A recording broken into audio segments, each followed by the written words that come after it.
Hello friend, I am Chandrakant Thakkar and welcome back to my tutorial series React.js. In this video, we will learn about React basic concept. So before starting this video, let's understand what is React. So React is nothing but JavaScript based framework or JavaScript based library that is used to create progressive web application, mobile application or desktop application. React was introduced by Facebook and it is the open source technology, means we can use React.js in our project without any license. In the previous tutorial, we have discussed about JavaScript basic concept.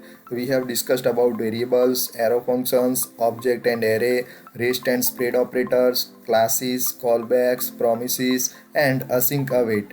In this tutorial, we will discuss about single page application, declarative approach, immutability, function purity, composition, the virtual DOM, and the unidirectional data flow.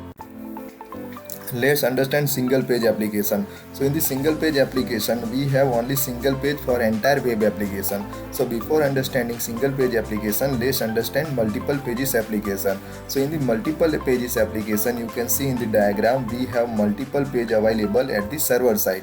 So when the client browser send the client request to the server will process that request and return the particular page to the client. It means that for every request there is a different pages available at the server side and server will send particular page to the client.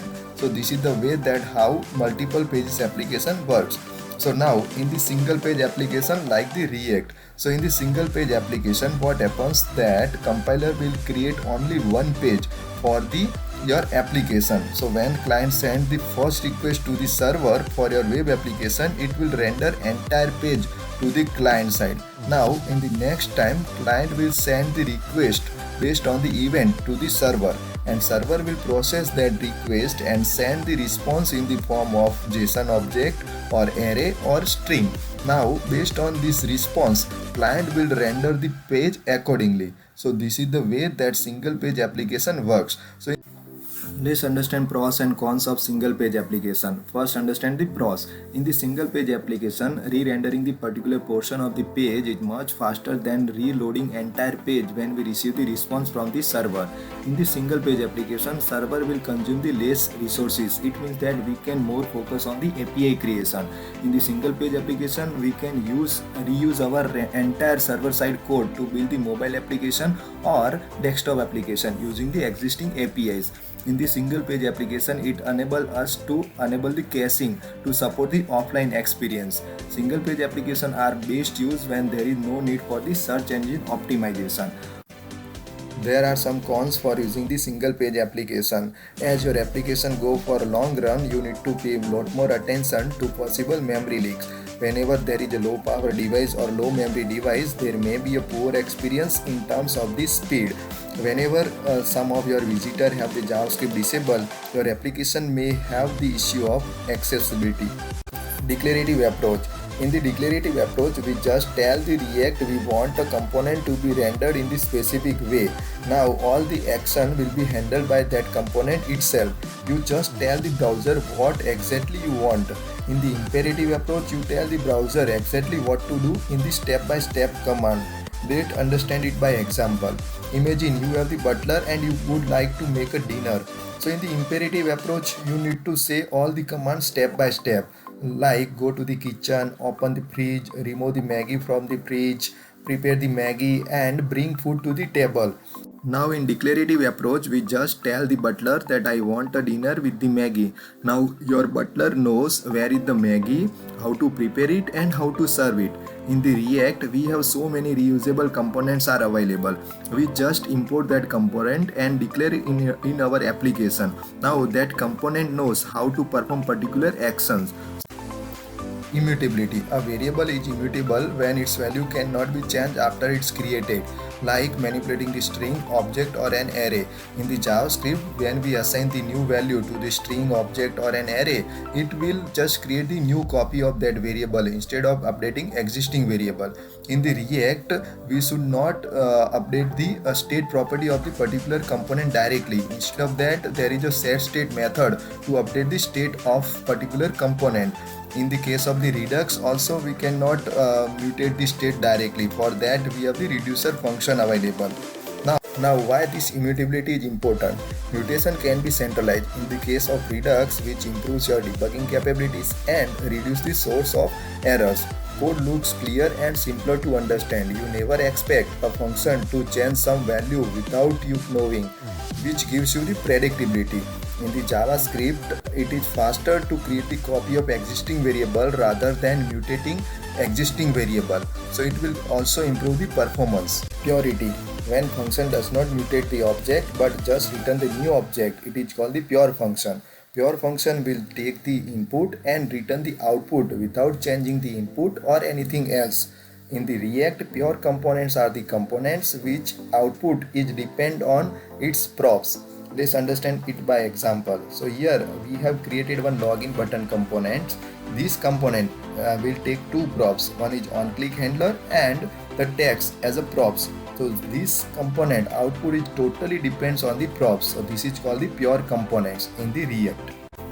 Composition. Composition allows you to build more complex functionality by combining small and focused function. In the React, it supports the component-based architecture. Means we can divide our program into multiple reusable components. Let's understand it by example. Here we have created two components, button component and login button components. So these two components are the pure components because its output is depend on the props. Now we have created one container component and inside that we have used this login button component with the props on click handler.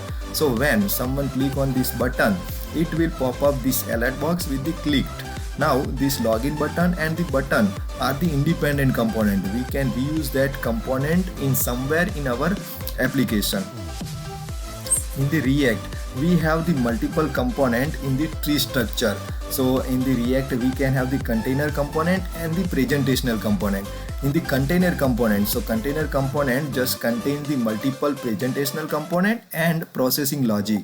While in the presentational component, it contains the UI. It will render the UI to the user with which the user can interact with. So this is the difference between the presentational component and the container component. Virtual DOM. Let's understand what is the DOM. Document Object Model is a tree representation of the page starting from HTML tag going down to all the child elements which are known as the nodes. It is kept into the browser memory and directly linked to what you can see in the screen. So DOM has the API that you can use to traverse it. Using the DOM API, you can select the DOM object, you can filter the DOM object, and you can make changes into the DOM element. Many existing frameworks are directly manipulating the DOM on every change. So some of the DOM APIs are document.getElement by ID, getElement by tag name, create the element, append the child, inner HTML. So using this DOM API, you can select the DOM element, you can make changes into the DOM element, you can filter out DOM elements. So this is called the document object model. Every time the DOM changes, the browser has to do two intensive operations, repaint and reflow. In the repaint, the content of the element will be changed. It does not affect the layout or position of any existing element. In the case of reflow, entire layout of a particular portion of the page or entire page will be changed. React uses the virtual DOM to help the browser to use the less resources when changes need to be done on the page. Let's understand what happens when we use setState. So when we update the state using the setState method, React will check existing value of the state and the new value of the state. If that value have the change, then it marks that component as a dirty component. Then it will update the virtual DOM. Now it will use some algorithm to reconcile these changes, and finally it will update the real DOM. So by this way, React use the virtual DOM to update the real DOM. Unidirectional data flow. In unidirectional data flow, data has only one and only one way to be transferred to other part of the application.